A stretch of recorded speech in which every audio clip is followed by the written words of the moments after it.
कई साल पहले की बात है। मैं जोधपुर के एक छोटे से गांव में प्राइमरी स्कूल में अध्यापक था। मेरे साथ उसी स्कूल में 5 अध्यापक और थे।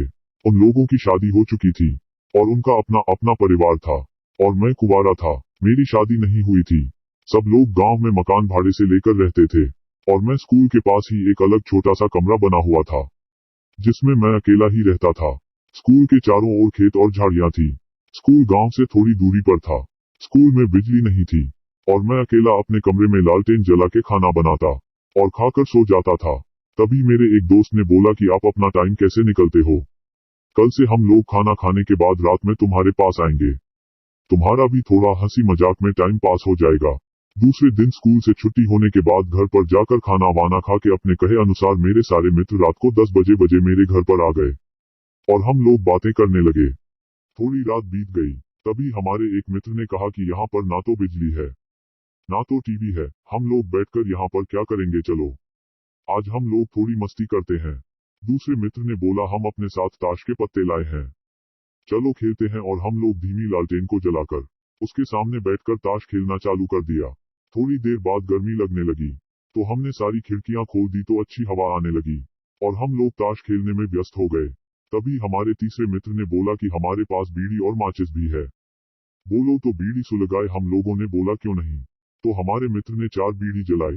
सबने एक एक बीड़ी अपने हाथ में ले ली। तभी एक मित्र ने बोला अरे मुझे भी तो पिलाओ। हमने हंसकर बोला क्यों मजाक कर रहे हो, अभी तो तुमने बीड़ी अपने हाथ में ली थी। तो उसने बोला कि हमको तो दिया ही नहीं, हमको लगा कि यह मजाक कर रहा है और हमने यह बात हंसी में टाल दी। दूसरे दिन मेरे मित्र लोग मेरे घर पर फिर से आ गए और बीड़ी ताश के पत्ते खेलने लगे। ये सिलसिला फिर देर रात तक चलता रहा। तभी मुझे लगा कि खिड़की से कोई लंबा सा हाथ अंदर आया और मेरी बीड़ी लेकर चला गया। तब तो मनो कि मेरे होश उड़ गए, लेकिन उसका चेहरा हमें दिखाई नहीं दिया क्योंकि बाहर अंधेरा था और अंदर लालटेन धीमी जल रही थी।